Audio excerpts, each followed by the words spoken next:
Retired IPS officer AB Venkateswara Rao సంచలన ప్రకటన చేశారు. త్వరలోనే రాజకీయాల్లోకి ఎంట్రీ ఇస్తున్నానని చెప్పడమే కాకుండా జగన్మోహన్ రెడ్డి రాజధాని అమరావతి పైన చేసినటువంటి కామెంట్స్ పైన కూడా ఆయన వ్యతిరేకత తెలిపారు. మరి జగన్మోహన్ రెడ్డిని చూస్తే కూటమి నేతలు భయపడుతున్నారని, తాను రాజకీయాల్లోకి ఎంట్రీ ఇస్తున్నానని ఏబి వెంకటేశ్వరరావు చేసినటువంటి కామెంట్స్ ని ఏ విధంగా చూడాలి తెలుసుకునే ప్రయత్నం చేద్దాం. ప్రస్తుతం మనతో పాటుగా సీనియర్ జర్నలిస్ట్ డివి శ్రీనివాస్ గారు జూమ్ కాల్ లో ఉన్నారు. వారిని అడిగి కొన్ని వివరాలు తెలుసుకుందాం. నమస్తే సార్. నమస్తే. ఏబి వెంకటేశ్వరరావు గారు త్వరలోనే రాజకీయ పార్టీ పెట్టడం, మరి పార్టీ పెట్టే ముందు జగన్మోహన్ రెడ్డి పైన విమర్శలు చేస్తూనే, అంటే అమరావతి పైన ఆయన చేసినటువంటి కామెంట్స్ ను ఖండిస్తూనే మరో పక్క కూటమి నేతలు జగన్మోహన్ రెడ్డిని చూస్తే భయపడుతున్నారంటూ ఆయన కామెంట్స్ చేయడం ఏంటి, ఈ పరిణామాన్ని మొత్తాన్ని కూడా ఏ విధంగా చూడాలంటారు?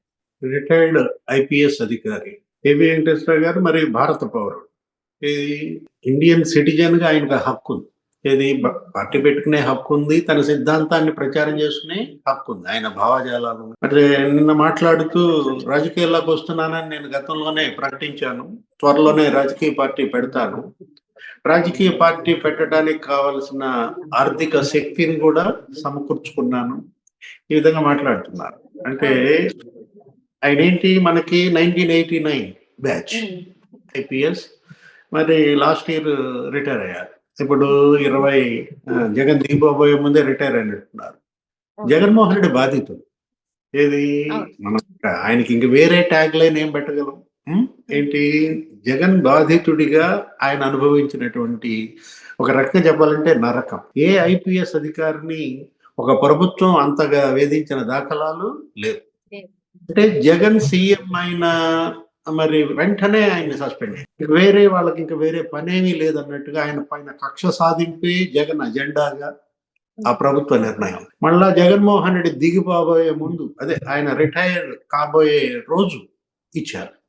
అప్పటిదాకా న్యాయ పోరాటం.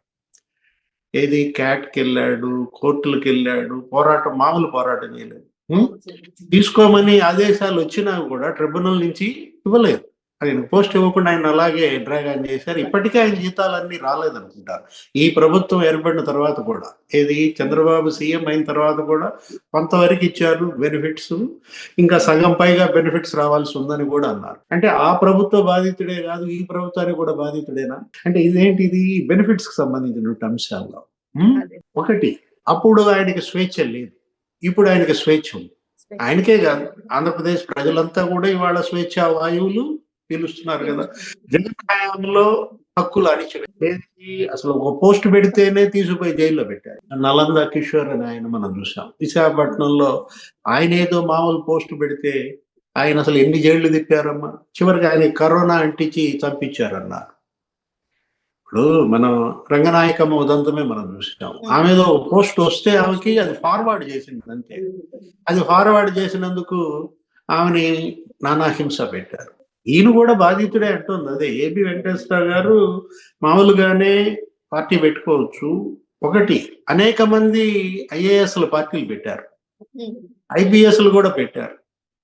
ఏం సాధించారు? అసలు పార్టీ పెట్టాలంటే ఇక్కడ స్పేస్ ఉందా? ఇక్కడ ఇప్పుడు రాష్ట్రంలో, ఇప్పుడు మన పొలిటికల్ ఎరీనాలో నీకు ఉండాలి కదా. ఆ రోజు ఎన్టీ రామారావు పార్టీ పెట్టారంటే, తెలుగుదేశం పార్టీ వచ్చిందంటే, మరి ఇన్నేళ్లుగా ఆ పార్టీ మరి ప్రజల మనసుల్లో నిలబడిందంటే దానికి కారణం ఏంటి? ఆ రోజు ఆయన పార్టీ పెట్టినటువంటి సమయంలో ఆంధ్రప్రదేశ్ ముఖ చిత్రం. రాజకీయంగా ప్రజలు ఎదురు చూస్తున్నారు. ఎవరన్నా ఒక నాయకుడు రావాలి, ఒక గొప్ప పార్టీ రావాలి, ఆదరించడానికి మేము సిద్ధంగా ఉన్నాను అన్న పరిస్థితుల్లో ఆయన పార్టీ పెట్టడం, 9 నెలల్లో ఆయన అధికారంలోకి రావడం, నీకు అదొక పెద్ద రికార్డ్ అన్నమాట. చైతన్య రథం పైన మరి ఆయన ప్రజలకి విస్తృతంగా కలిశారు, ప్రజల్లోకి చొచ్చుకుపోయారు. ఆర్థిక శక్తి కాదు ఆ రోజు ఎన్టీ రామారావుని తీసుకొచ్చింది. అసలు ఒక కులానికి అతీతంగా, మతానికి అతీతంగా మనం చూసాము. 83లో తెలుగుదేశం మరి ట్రెమండస్ విక్టరీ, ఒక సునామీ లాగా తుడిచిపెట్టేసింది. అంతకు ముందు అసలు ఆంధ్రప్రదేశ్లో కాంగ్రెస్ కు ఓటం అనేదే లేదు. అటు ఇందిరాగాంధీ హయాంలో మనం చూసాం, 42 ఎంపీ సీట్లు ఉంటే ఉమ్మడి రాష్ట్రంలో 42 కొట్టేది. ఎప్పుడో ఒకటే వీళ్ళు గెలిచేవాడు, అది కూడా జనతా పార్టీ తరఫున నీలం సంజీవ్ రెడ్డి గారు గెలిచారు ఇక్కడ అనంతపురంలో. మిగతా 41 కాంగ్రెస్. అట్లాంటిది మరి మనం చూసాం ఏది కాంగ్రెస్ పార్టీకి 5 సీట్లకే పరిమితం చేశారు. అంటే అటు 83లో గాని, 85లో గాని, తర్వాత 94లో అసలు వీటన్నిటిని మించిన విక్టరీ అన్నమాట. హ్మ్. ఎన్టీ రామారావు 3 సార్లు ఏమో గెలిచారు. ఆ! ఆయన హయాంలో ఒకసారి ఏమో ఈ పార్టీ ఓడిపోయింది. ఎప్పుడు 89లో. ఇప్పుడు చంద్రబాబు నాయుడు ఆ తర్వాత వచ్చారు. మరి ఆయన హయాంలో మరి దగ్గర దగ్గర మనం చూసాం. ఏది 30 ఏళ్లుగా ఇవాళ తెలుగుదేశం పార్టీ అధ్యక్షుడిగా 6 ఎన్నికల్లో ఏమో ఆయన ఫేస్ చేస్తే 3 ఎన్నికల్లో ఓడిపోయారు. 3 ఎన్నికల్లో గెలిపించారు. అంటే 50% ఆయన మరి గెలుపు అక్కడ రేట్ ఉంది. ఆ! ఇటు జగన్మోహన్ రెడ్డి మొన్న చూసాం ఓడిపోయాడు. చిత్తుగా ఓడిపోయాడు. ఎన్ని సీట్లు? 11 సీట్లకే పరిమితం అయ్యాడు. ఎక్కడ 151 ఎక్కడ 11 కానీ 40% ఓట్ బ్యాంక్ తెచ్చుకోగలిగాడు. 39.5 ఎంతో ఉంది. ఆ! మరి ఆ తర్వాత అమ్మ మీద కేసేశాడు. ఈ చెల్లెళ్ళ గోల, వ్యక్తిత్వ పతనం, అటు పార్టీ పతనం. అంటే జగన్మోహన్ రెడ్డి పని అయిపోయింది కాబట్టి జగన్మోహన్ రెడ్డి ప్లేస్‌లో వద్దామనా? ఏబీ వెంకటేశ్వర గారి పార్టీ పెడుతోంది. ఇప్పుడు స్పేస్ ఉంది. ఇక జగన్ పూర్తిగా జీరో అయిపోయాడు. ఆ స్పేస్ ఆక్రమించుకోవడానికి అవకాశం ఉందని ఒకటి ఇంటలెక్చువల్స్ వీళ్ళందరూ కలిసి ఆలోచనా పరుల వేదిక అని ఒకటి పెట్టారు. ఏది మన నల్లమోతు చక్రవర్తి లేకపోతే లక్ష్మీనారాయణ గారు వీళ్ళందరూ కలిసి మరి మాట్లాడుతున్నారు. రౌండ్ టేబుల్ కాన్ఫరెన్స్‌లు పెడుతున్నారు. సార్ ఇప్పుడు నీటి ఇంకో అంశం సార్. ఇప్పుడు మీరన్నట్టుగా జగన్మోహన్ రెడ్డి పార్టీ ఇంకా ఆ పని అయిపోయిందని చాలా మంది చెప్తూ ఉన్నారు. కానీ ఇప్పుడు ప్రతిపక్షం లేనప్పుడు ఇటువంటి ఇంటలెక్చువల్స్ అందరూ కలిసి పార్టీ పెట్టడం ఆహ్వానించదగ్గ విషయమే అంటారా? అంటే సిద్ధాంత పరంగా, భావజాలం పరంగా, హక్కుల పరంగా వాళ్ళకి ఆ హక్కు ఉంది. ఏంటి తను పార్టీ పెట్టుకోవచ్చు. ఆ పార్టీకి సంబంధించిన భావజాలాన్ని చేయొచ్చు ప్రజల్లోకి. ప్రజల యొక్క తీర్పును కోరొచ్చు. దాన్నెవ్వరు కాదనరనమాట. కాకపోతే ఇక్కడ ఫైట్ ఎవరి మధ్య జరుగుద్ది. మీరు పార్టీ పెట్టారు. మీరు ప్రత్యామ్నాయంగా ఎదగగలరా? బాధితుడిగా ఏబీ వెంకటేశ్వరరావు పట్ల రాష్ట్ర ప్రజలందరికీ సానుభూతి ఉందమ్మా. ఏది ఆయన బాధలు పడ్డారు. ఆయన ఫైట్ చేశాడు. ఒక fighter. No doubt at all. ఏది ఎంత ఫైటర్ కాకపోతే మరి జగన్మోహన్ రెడ్డి పైన మరి గెలిచాడు. ఏది నేను అసలు నా హయాంలో నిన్ను చేర్చుకోనన్నాడు కూడా చేర్చుకుని మరి ఆ రోజు రిటైర్మెంట్ అయినప్పుడు మనం చూసాం. ఆయన్ని మెడల మీద ఊరేగిచ్చారు ఎత్తుకుని. ఏది ఆయన స్టాఫ్ అంతా కూడా తీసుకెళ్లి పూలదండలతో ముంచెత్తారు. అంటే డిపార్ట్మెంట్‌లో ఆయనకున్నటువంటి పేరు అలాంటిది. అది వేరే విషయం. ఇప్పుడు ఒకటి మనకి పార్టీలు పెట్టి చేతులు కాల్చుకున్నాళ్ళు కళ్ళ ముందు కనపడుతున్నారు. నీకు ఆర్ఎస్ ప్రవీణ్ కుమార్ ఉన్నాడు తెలంగాణలో. ఆ! ఆర్ఎస్ ప్రవీణ్ కుమార్ ఏం చేశారు ఆయన? ఆయన కూడా బహుజన సమాజ్ పార్టీ అందులో జాయిన్ అయ్యారు. కట్టేసి చేశారు. అసలు మొత్తం తెలంగాణ అంతా బీఎస్పీని నిర్మిస్తున్నానన్నాడు. పాదయాత్ర కూడా చేశాడు. ఎవరు? ప్రవీణ్ కుమార్. కానీ ప్రజలు ఆయనకు బాసటగా నిలబడలేదు. ఆయన సిరిసిల్లలోనే అక్కడ కంటెస్ట్ చేశాడు, ఓడిపోయాడు. తర్వాత మళ్ళీ ఆయన ఏం చేశాడు? ఏ బీఆర్ఎస్ మీద అయితే యుద్ధం చేశాడో, అవినీతి పార్టీ అని ముద్రేశాడో, ఆ బీఆర్ఎస్‌లో చేరిపోయాడు. ఆయన బీఆర్ఎస్‌లో చేరిపోవటమేమో గాని బీఆర్ఎస్ మరింత పతనమైంది. నిన్న లేటెస్ట్‌గా జూబ్లీ హిల్స్ ఎలక్షన్ కూడా మనం చూసాం. చిత్తుగా ఓడిపోయింది. అంటే మనం ప్రవీణ్ కుమార్ బీఆర్ఎస్‌లో చేరింది కాబట్టి అట్లా అయింది అనుకోవాలా. ఇది వాళ్ళ స్వయంకృత అపరాధం. అదేదో ఫ్యామిలీ పార్టీ, పరివార్ పార్టీ అని ముద్రపట్టడం, లేకపోతే మనం చూసాం భ్రష్టాచార రాష్ట్ర సమితి అనే చెడ్డ పేరు తెచ్చుకోవటం. బీఆర్ఎస్ అబ్రివేషనే అది కూడా వచ్చింది కదా! సరే ప్రవీణ్ కుమార్ తీసే పక్కన ఇప్పుడు విజయ్ కుమార్ అని ఆయన కూడా ఇక్కడ పార్టీ పెట్టారు. ఎవరు? ఆయన పార్టీ ఏంటది? అదేదో లిబరేషన్ కాంగ్రెస్ అని చెప్పి ఆయన సీనియర్ ఐఏఎస్. ఆయన కూడా యూట్యూబ్‌లో వీడియోలు చేస్తూ ఉంటారు. ఇప్పుడు కూటమి ప్రభుత్వం దుమ్ము దులుపుతున్నాడు ఆయన కూడా. ఇది ఒక కక్షతో చేస్తున్నట్టుగా కనపడుతుంది. మనం చూసాం చంద్రబాబు యొక్క ఆయన పరిపాలనని ఏ విధంగా దుమ్మెత్తిపోస్తున్నారు. ఆయన ఏం చేశారు? పాదయాత్ర చేశారు. ఎవరు? విజయ్ కుమార్ కూడా ప్రజల్లోకెళ్ళాడు, పాదయాత్ర చేశాడు. రిటైర్ అయిన తర్వాత పార్టీ పెట్టాడు. ఏం సాధించారు? ఏ విధంగా ప్రజలు వాళ్ళకి అండగా నిలబడుతున్నారు? అసలు వీళ్ళందరినీ మించిన ఆయన మనం ఏంటి జడా శ్రావణ్ కుమారా? మరి జడా శ్రావణ్ కుమార్ గురించి కూడా మనం చెప్పుకోవాలి. కళ్ళ ముందు కనపడుతున్నాయి కదా వీళ్ళందరూ కూడా. ఆయన కూడా ఏంటి జడ్జిగా పనిచేశారు, న్యాయాధికారిగా రిటైర్ అయ్యాడు. మరి వాలంటరీ రిటైర్మెంట్ అనుకుంటాను.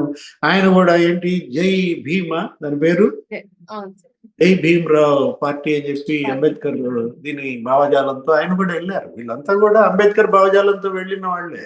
ఎవరు? ఆర్ఎస్ ప్రవీణ్ కుమార్ అయినా, విజయ్ కుమార్ అయినా, జడా శ్రావణ్ కుమార్ అయినా. ఆయన అసలు కంటెస్ట్ చేస్తే ఏం జరిగింది? జై భీమరావు పార్టీ మొన్నేదో మరీ అన్యాయంగా చెడ్డ పేరు కూడా తెచ్చుకున్నట్టున్నారు, బాగా బదనాం కూడా అయ్యారు. ఏంటి డబ్బు ఇవ్వాలా, ఇంత నియోజకవర్గానికి ₹1 ఏమో అడిగారని.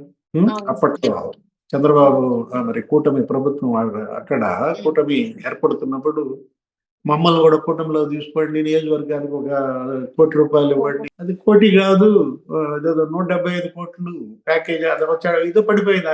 జడా శ్రావణ్ కుమార్ అటు 175 అని ఏదో ప్రచారం వచ్చింది. అంటే ఇవన్నీ వాస్తవాలని మనం చెప్పడం లేదు, కానీ వీళ్ళు సాధించింది ఏంటి? ఆయన కంటెస్ట్ చేశారు శ్రావణ్ కుమార్ ఎక్కడ, మంగళగిరిలో. ఎన్ని ఓట్లు వచ్చాయి? 416 ఓట్లు వచ్చినాయి. ఎక్కడ ఎవరి మీద కంటెస్ట్ చేసింది? లోకేష్ మీదే కంటెస్ట్ చేస్తే ప్రజలు ఎన్ని ఓట్లు వేశారమ్మా? 416 ఓట్లు డిపాజిట్లు పోయాయి. అంటే వీళ్ళు పార్టీలు పెట్టి ఏం సాధిస్తున్నారు అని నేను అడుగుతున్నా. ఇక్కడ జేడి లక్ష్మీనారాయణ గారు కూడా మనం చూసాం. అసలు జేడి లక్ష్మీనారాయణ గారికి వచ్చినటువంటి ఇమేజ్ మనకి మామూలు ఇమేజ్, సీనియర్ ఐపీఎస్ గా అతనేంటి జగన్మోహన్ రెడ్డిని జైలుకు పంపిన వ్యక్తి. ఆయన మామూలు కేసులు కాదు సాల్వ్ చేసింది, సిబిఐ జేడీగా ఉంటూ అటు గాలి జనార్దన్ రెడ్డిని జైలుకు పంపాడు, అక్కడ కర్ణాటక అవినీతి పరుడు. ఇనప ఖనిజం మనం చూసాం. అసలు ఆయన ఇంటిపై దాడి చేస్తే బంగారం కుర్చీ దొరికిందని. మామూలుగా అసలు ఏంటి రకరకాల, అసలు అప్పట్లో గాలి జనార్దన్ రెడ్డి ఇంటి గురించి దగ అసలు మొత్తం గోల్డే. అతను ఒక పెద్ద కృష్ణదేవరాయలు అన్నారు, రాత్రిపూట కృష్ణదేవరాయలు వేష వేసుకుని కూర్చునేవాడు అనేవాడు. అట్లాంటి గాలి జనార్దన్ రెడ్డిని జైల్లో పెట్టిన ఆయన జేడి లక్ష్మీనారాయణ, జగన్మోహన్ రెడ్డిని జైల్లో పెట్టిన ఆయన. అలాంటి ఆయన పార్టీ జనసేనలో చేరారు. మీకు గుర్తుండే ఉంటుంది, ఆయన ఫస్ట్ పొలిటికల్ గా విశాఖపట్నంలో కంటెస్ట్ చేశారు. ఎన్ని ఓట్లు వచ్చాయి? జనం బాగానే ఓట్లు వేశారు. విశాఖ ఏంటంటే కొంచెం ఇంటలెక్చువల్స్ ఉన్న ప్రాంతం, మరి కొత్తగా వచ్చారు ఆయన. మరి అటు కూడా పవన్ కళ్యాణ్ ఇమేజ్ 2,25,000 ఓట్లు వచ్చాయి. ఎవరికి? జేడి లక్ష్మీనారాయణ. ఎందుకు? భరత్ను ఓడించడానికి పనికొచ్చాడు. ఆ ఎలక్షన్ లో భరత్ ఎంత తేడాతో ఓడిపోయాడమ్మా పాపం, మరి అన్యాయం. 5,000 ఓట్లు ఏమో అనుకుంటాను. పార్లమెంట్ కి 5,000 ఓట్లు అంటే వెరీ మైన్యూట్. అతను గెలిచాడు. ఎవరు? ఎంవివి సత్యనారాయణ. నువ్వు ఎంవివి సత్యనారాయణ అనగానే మళ్ళీ కిడ్నాపులు అంటావు. సత్యనారాయణ భార్య, సత్యనారాయణ కొడుకు. చివరికి ఎంవివి సత్యనారాయణ ఏమైనా స్టేట్మెంట్ ఇచ్చాడు? నేను అసలు ఇక ఆంధ్రప్రదేశ్ లో వ్యాపారమే చేయను. జగన్మోహన్ రెడ్డి సీఎం గా ఉన్నప్పుడే వాళ్ళ పార్టీ ఎంపీ జంప్ అనమాట. ఏంటి, మొత్తం నా వ్యాపారాలని హైదరాబాద్ పంపించేస్తున్నా అని చెప్పి అనుకున్నాడు. ఇప్పుడు లక్ష్మీనారాయణ పార్టీ పెట్టారు, ఏం జరిగింది? జేడి లక్ష్మీనారాయణ పార్టీ పెడితే ఏమైంది? ఇప్పుడు ఈ వరుస పెట్టిన నేను లిస్టు చదివాను కదా, ప్రవీణ్ కుమార్ దగ్గర నుంచి విజయ్ కుమార్, శ్రావణ్ కుమార్, మరి లేకపోతే ఇప్పుడు అసలు ఆయన ఒక ఆయన ఉన్నారు సునీల్ కుమార్ అంటున్నారు. సునీల్ కుమార్ ఏమంటున్నారు? ఆయన అసలు ఏదో దళిత్ కాపు అనేది ఒకటి తీసుకొస్తున్నారు. అది తీసుకొచ్చి వాళ్ళందరినీ ఏకం చేసి మీరు 20% ఉన్నారు, మీరు 20% ఉన్నారు, మొత్తం 48% మనయే అయిపోతాయి అంటూ కాపుని దళిత్ని కలిపి ఎలక్షన్కి వెళ్దాం అన్నట్టుగా. మరి ఆయనకి ఎవరిచ్చారు ఒక పెద్ద అజెండా?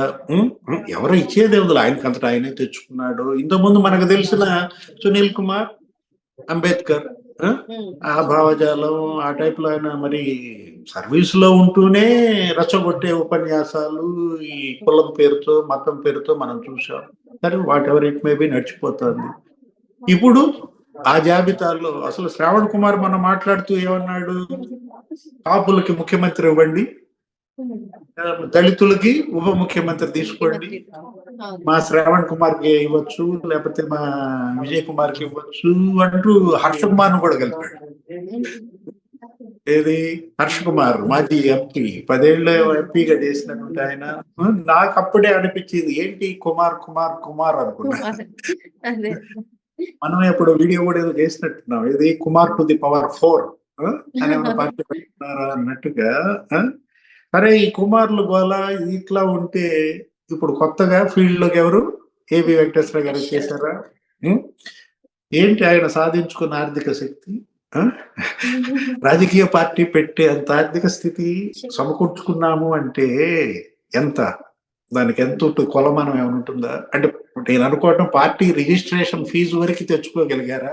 విన్నాం. జగన్మోహన్ రెడ్డి గారి హయాంలో కూడా చాలా సిన్సియర్ గా ఒక పని చేసినటువంటి వ్యక్తి అని ఆయన గురించి విన్నాను. కానీ ఇప్పుడు ఈ ఆర్థికంగా నేను రెడీగా ఉన్నాను అని స్టేట్మెంట్ ఇవ్వడం కూడా చర్చనీయాంశంగా మారింది. ఏంటంటారు? దాని వెనుక రహస్యం ఏంటంటారు? ఇప్పుడు నలమోజు చక్రవర్తి, లేకపోతే లక్ష్మీనారాయణ గారు, ఇప్పుడు లేకపోతే మన ఏబి వెంకటేశ్వర గారు, వాళ్ళ రంగాల్లో నిష్ణాతులు.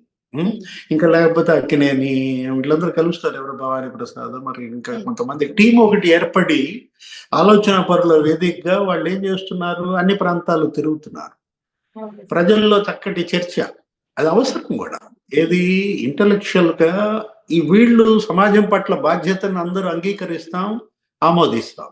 ఏంటి మొన్న మనం చూసాం, బనకచెర్ల, పోలవరం, ఆ లిఫ్ట్ పైన వాళ్ళు చేసిన చర్చ, మరి దానికి తర్వాత కూడా ఏమైనా స్టేట్మెంట్ ఇచ్చారు, మరి మేము మా చర్చకి స్పందించే ప్రభుత్వం దానికి వెనక్కిపోయింది.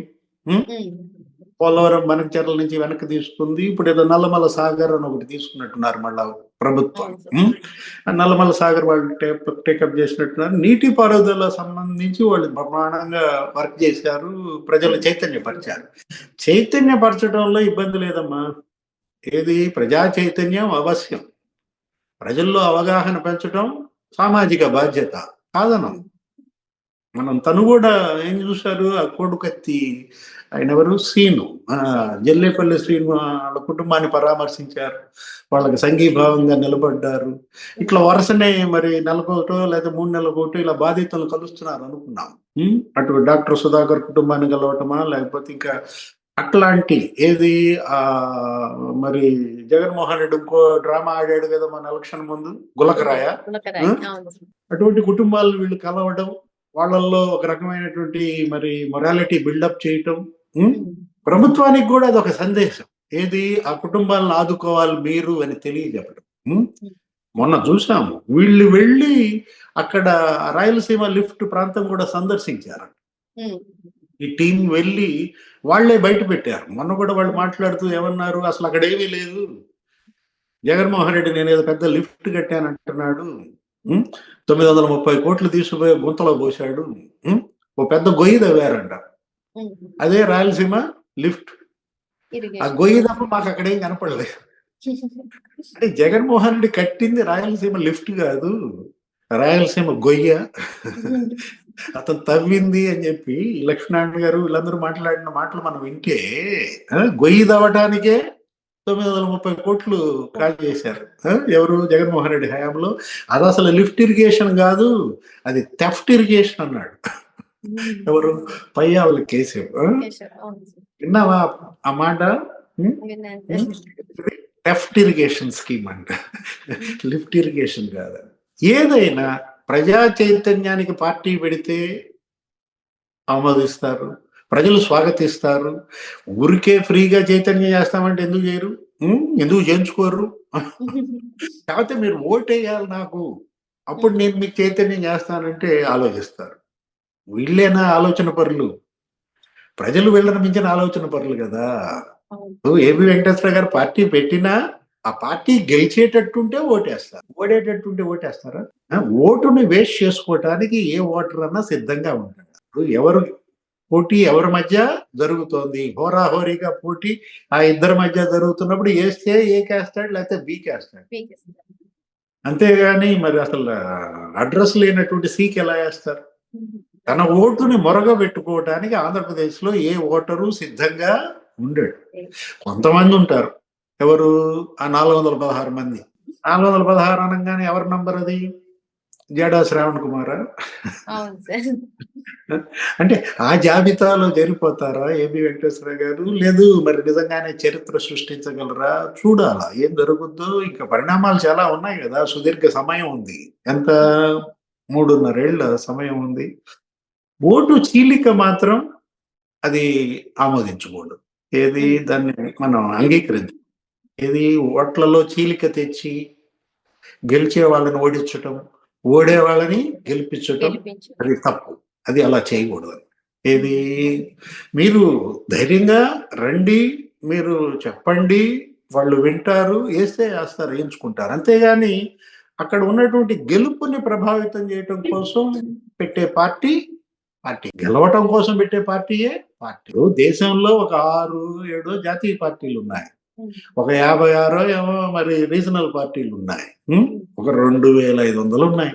ఏంటి రిజిస్టర్డ్ పార్టీలు. మరి ఏ జాబితాలో చేరతారు? 2500లో ఒకటిగా చేరతారా? 56లో ఒకటిగా చేరతారా?